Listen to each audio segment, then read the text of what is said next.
Sahabat Rendra, kembali lagi nih bersama saya Lucy. By the way, Sahabat Rendra udah akrab belum dengan prospektus dan juga fund fact sheet? Mungkin untuk Sahabat Rendra yang udah memulai investasi, udah pernah denger nih apa itu prospektus dan juga fund fact sheet. Tapi ada juga mungkin yang belum tahu apa sih fund fact sheet sama prospektus itu dan apa sih fungsinya. Makanya di Fun Talk kali ini kita akan membahas kedua istilah itu dengan salah satu tamu spesial kita pada hari ini. Yuk langsung kenalan. Halo Pak, apa kabar? Baik, Lucy. Pak, boleh diperkenalkan diri dulu nggak ke sahabat Rendra? Halo sahabat Rendra, saya Joko Himawan, saya Presiden Direktur dari Philip Asset Management. Senang hari ini bisa bersama-sama dengan sahabat Rendra. Nah Pak, saya hari ini penasaran banget nih sama prospektus dan fund fact sheet. Boleh ya Pak, saya hari ini tanya-tanya sedikit? Boleh, dengan senang hati. Nah Pak, yang dimaksud dengan prospektus itu sebenarnya apa sih Pak? Ini dalam kita berinvestasi reksadana, setiap reksadana ada laporan yang sangat lengkap namanya prospektus. Ya. Jadi di prospektus itu memuat segala informasi yang berkaitan dengan produk tersebut. Contohnya fund manager investasinya, kemudian ada bank kustodiannya siapa, kemudian di sini ada isinya dari tujuan investasinya seperti apa ya untuk reksadana masing-masing reksadana, dan juga di sini memuat mengenai risiko-risiko masing-masing dari reksadana tersebut. Jadi ini sangat penting dibaca. Jadi dengan membaca prospektus ini kita mengenal tata caranya untuk pembelian dan redemption dan sebagainya, risiko, kemudian juga hak-hak dari investor ya masing-masing ya, semua tercantum di sini.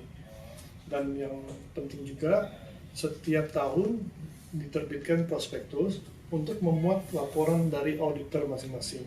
Jadi setiap reksadana tuh ada auditornya. Jadi di sini kita bisa membaca dari hasil laporan dari auditor, informasi-informasi seperti apa sih nih apa yang terjadi dengan reksadana ini, kinerjanya seperti apa ya. Jadi makanya ini sangat penting sekali untuk dibaca untuk calon investor. Terus kalau fungsinya sendiri apa nih Pak? Nah, di sini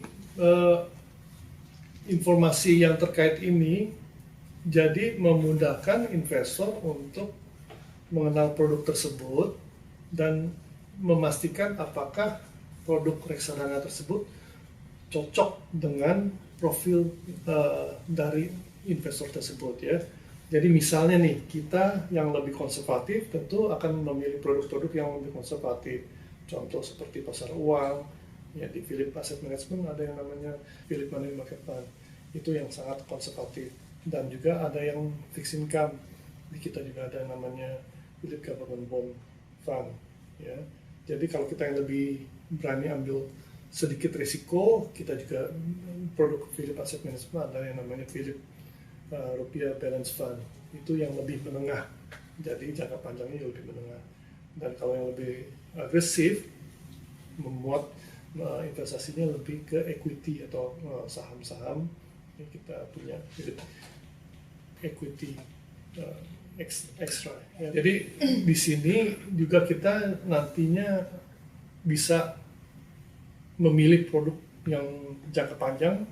Ada suatu produk yang namanya ETF, Exchange Traded Fund, yang mana dari produk investasi tersebut mencakup mengikuti indeks yang diterbitkan dari institusi tertentu. Jadi itu sangat baik untuk jangka panjang.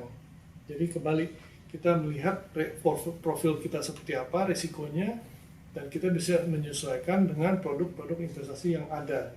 Tapi Pak, prospektus ini tuh tebel banget gitu. Gimana ya caranya supaya ya kita bisa lebih ringkas dan lebih cepat lah memahami isi dari si prospektus ini? Betul sekali. Sahabat Rendra memang sangat melelahkan ya. Bayangkan kita mau pilih 10 produk, masa kita mesti baca 10 prospektus yang tebalnya seperti ini ya. Nah, di sini untuk memilih secara lebih cepat ada yang namanya fund fact sheet ya. Fund fact sheet ini memuat ringkasan informasi yang buat membantu investor untuk memilih reksadana tersebut pada saat tahap awal. Apa sih fund fact sheet ini? Fund fact sheet itu memuat segala diterbitkan setiap bulannya untuk memberikan gambaran kepada calon investor tentang reksadana tersebut. Ada di sini memuat mengenai aset manajemennya, ya. Jadi siapa sih perusahaan pengelola dari reksadana tersebut, kemudian tujuan investasi dari masing-masing reksadana tersebut, ya. Tujuannya itu untuk apa nih, jenisnya seperti apa, dan yang paling kita harus juga perhatikan adalah kinerjanya. Jadi dalam jangka pendek maupun jangka panjang seperti apa. Ini dia akan membandingkan dengan benchmark, ya, atau tolak ukur dari reksadana masing-masing. Itu semua dicantumkan di sini. Jadi kita bisa melihat jangka waktu kinerja tiap bulanan atau tiap 3 bulan atau tahunan, ya. Dan di sini juga memuat apa sih isi dari investasi dari reksadana tersebut. Di sini kepemilikannya yang terbesar tuh di mana, dan apakah investasi tersebut cocok dengan kita. Jadi kita semua bisa membaca ini secara ringkas. Jadi ini tahap awal kita untuk menyeleksi reksadana mana yang kita minati. Nah, bila kita sudah menentukan ada ketertarikan dengan reksadana tertentu, maka kita bisa membaca prospektusnya. Demikian sih. Nah, terus Pak, gimana cara bacanya sih Pak supaya kita bisa menilai, produk ini ternyata lebih bagus nih, atau produk ini kayaknya sekarang belum bisa dibeli dulu deh kalau yang ini. Gimana Pak? Nah, di sini kembali, ya, kita bandingkan kinerjanya.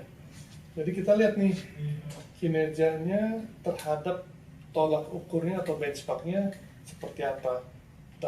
Memang dalam jangka waktu pendek maupun panjang itu akan terjadi fluktuasi, atau kadang-kadang mungkin lebih bagus dari benchmark, kadang-kadang kalah, ya. Jadi itu akan terjadi fluktuasi seperti itu, perbedaan. Nah, yang penting kita lihat jangka panjangnya seperti apa, ya. Jadi tergantung dari jenis-jenis reksadana tersebut, kita bisa bandingkan. Misalnya di sini ada 1 bulan, 3 bulan, 6 bulan, tahunan, ya. Jadi di situ kita lihat apakah kinerja dari reksadana tersebut cocok dengan tujuan apa yang kita mau capai. Nah, Pak, di fund fact sheet nih suka ada disclaimer gitu. Kata-katanya kira-kira kinerja masa lalu bukan merupakan indikasi kinerja masa yang akan datang. Nah, sebenarnya maksudnya apa sih Pak, dan kenapa harus dicantumin di fund fact sheet?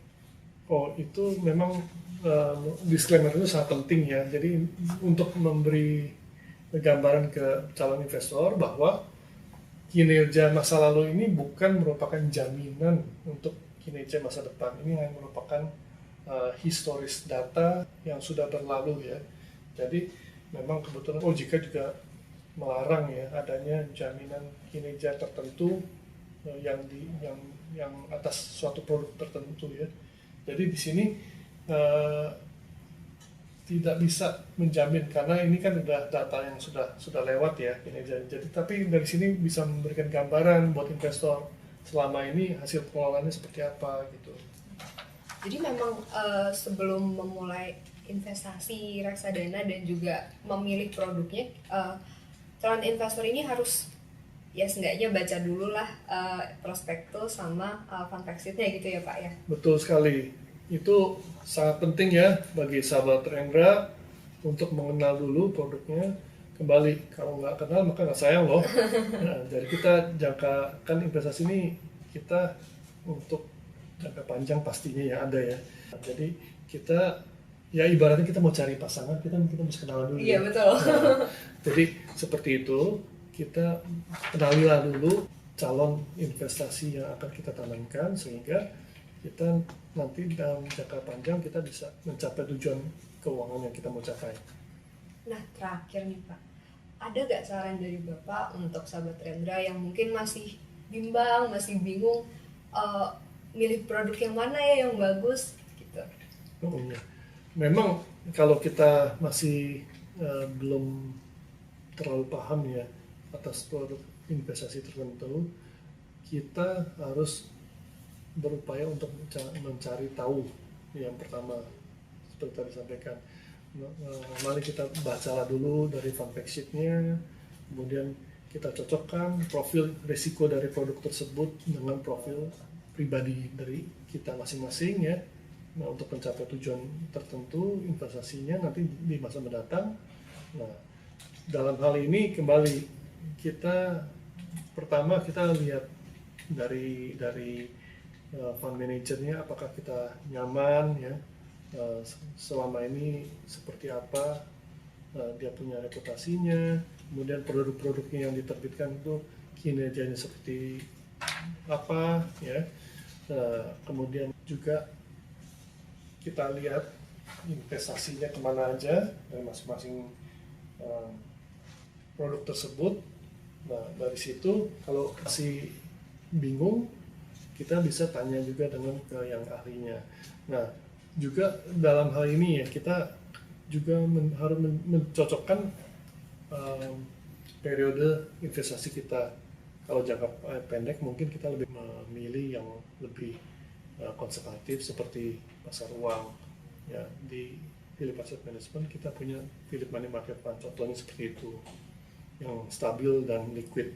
Kemudian kita yang jangka menengah kita ada Philip Rupiah Balance Fund, itu lebih ada resikonya untuk jangka menengah, kinerjanya lebih ini ya, lebih baik ya dalam jangka menengah.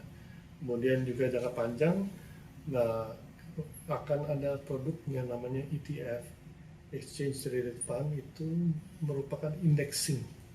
Jadi kita akan kerjasama dengan lembaga internasional yang menerbitkan indeks tersebut, sehingga kita lebih yakin jangka panjangnya produk ini diharapkan lebih bagus ya. Jadi ini produk-produk ini memang kita mesti menyesuaikan dengan profil risiko dan juga durasi kita investasi. Jadi semakin panjang kita investasikan yang lebih jangka panjang, kita cari yang mempunyai saham, unsur sahamnya, karena saham dalam jangka panjang kinerjanya baik sekali. Wah, terima kasih banyak Pak Joko atas ilmunya dan juga informasinya, sangat membantu sekali, sangat berguna sekali. Terima kasih Pak. Sama-sama sih. Semoga informasi yang diberikan Pak Joko barusan dapat berguna dan bermanfaat ya Sahabat Rendra. Dan semoga bahasan Fanto kali ini juga bisa menjadi start line untuk Sahabat Rendra yang mungkin udah punya resolusi nih buat mulai investasi di 2019. Oh ya, jangan lupa untuk like, komen, dan juga subscribe channel Reksadanaku ya. Sampai jumpa!